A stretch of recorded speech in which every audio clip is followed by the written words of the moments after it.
जन स्वराज पार्टी के नेता प्रशांत किशोर ने नीतीश कुमार पर समाज को बांटने का आरोप लगाया। प्रशांत किशोर ने कहा कि नीतीश कुमार ने अपनी राजनीति के लिए और चुनावी लाभ के लिए समाज में जातियों का वर्गीकरण किया है।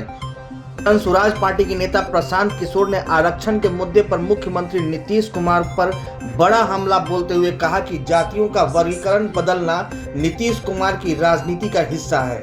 उन्होंने उदाहरण देते हुए कहा कि कर्पूरी जी की एनेक्सर 1 सूची में आज 23 नई जातियां जोड़ी गई हैं। उन्होंने बताया कि एनेक्सर 2 की जातियों को एनेक्सर 1 में डालना या एनेक्सर 1 की जातियों को अनुसूचित जाति का दर्जा देना नीतीश कुमार की राजनीति का एक हिस्सा रहा है।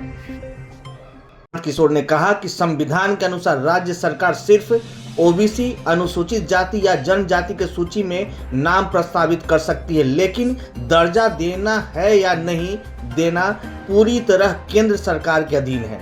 नीतीश कुमार ने सिर्फ चुनाव में वोट लेने के लिए घोषणा की है कि उन्होंने तांती तत्वा समुदाय को अनुसूचित जाति का दर्जा दे दिया है, लेकिन केंद्र सरकार या कोर्ट के सामने गुहार नहीं लगाई है। देखिए, हम लोग जातियों की राजनीति नहीं करते हैं। जन स्वराज ने अपने संविधान में इस परिकल्पना में कहा है कि जिस जाति की भी जितनी संख्या है उस जाति से उसी प्रोपोर्शन में योग्य लोगों को निकालकर उनको भागीदारी दी जाएगी। इसमें सभी समाज शामिल हैं। आपने जो 5 समाज की बात कही उसको लेकर मैं जरूर टिप्पणी करना चाहता हूं। बिहार में नीतीश कुमार की राजनीति का एक हिस्सा रहा है जातियों का वर्गीकरण चेंज करना। एनेक्सर 1 को एनेक्सर 2 में डालो, 2 को 1 में डालो, 1 को एससी बना दो। उसी के तहत एनेक्सर 1 में आने वाली कुछ जातियों को, जिसको 5 समाज के नाम से एससी का दर्जा दिया गया। ये सही बात नहीं है, ऐसा दावा किया गया, क्योंकि जातियों का ये जो दर्जा चेंज होता है, कैटेगरी चेंज होती है, इसके पीछे साइंटिफिक स्टडी होनी चाहिए। राज्य सरकार उसको प्रस्तावित कर सकता है, उसको स्वीकार करने का पावर केंद्र सरकार को है।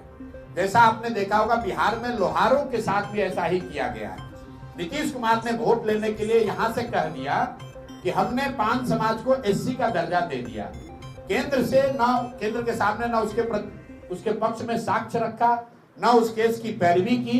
नतीजा क्या हुआ? जैसे लोहार को एसटी बनाया गया था और वापस ईबीसी बना दिया गया, उसी तरह 5 समाज के लोगों को एससी से हटाकर वापस ईबीसी बना दिया गया। तो एक विशुद्ध तौर पर शॉर्ट टर्म राजनीतिक गेन के लिए नीतीश कुमार ने और नीतीश कुमार की सरकार ने इन जातियों को ठगा है, और इसीलिए ये जातियां आंदोलित हैं और हम लोग इसके विरोध में हैं। जातियों का जो वर्गीकरण जो चेंज होता है, जो ओरिजिनल एनेक्सर 1 था, जो कर्पूरी जी का था, और जो आज एनेक्सर 1 है, उसमें करीब 23 नई जातियां जोड़ दी गई हैं। और ये नीतीश कुमार हमेशा ऐसा करते रहे। जब उनको राजनीतिक सुविधा होती है वो किसी एनेक्सर 2 को उठाकर एनेक्सर 1 में डालने की बात करते हैं। कई बार उन्होंने एनेक्सर 1 की जाति को एससी या एसटी बनाने की कोशिश किया। तो जब आप एनेक्सर बदलते हैं, एनेक्सर 2 को एनेक्सर 1 में डालते हैं, वो तो राज्य सरकार का मामला है, इसलिए वो कर पा रहे हैं। लेकिन अगर आप एससी को, ईबीसी को या ओबीसी को एससी या एसटी के दर्जे में डालोगे तो केंद्र से उसका अनुमोदन निश्चित जरूरी है। वो नहीं करा पाए, इसीलिए लोहार के केस में जिसको एसटी बनाया गया था फिर से ईबीसी बना दिया गया। कई बच्चों का नौकरी चला गया, लोग परेशान हुए। उसी तरह से 5 समाज को भी इन्होंने कहा कि हमने एससी बना दिया। लोग पंचायती राज का चुनाव एससी रिजर्व सीटों पर लड़े और वो सब चीज बर्बाद हो गया, क्योंकि केंद्र सरकार के समक्ष इन्होंने जरूरी दस्तावेज नहीं रखे। उन जातियों के साथ धोखा हुआ है। अब वो जाति जो है वो आंदोलित है।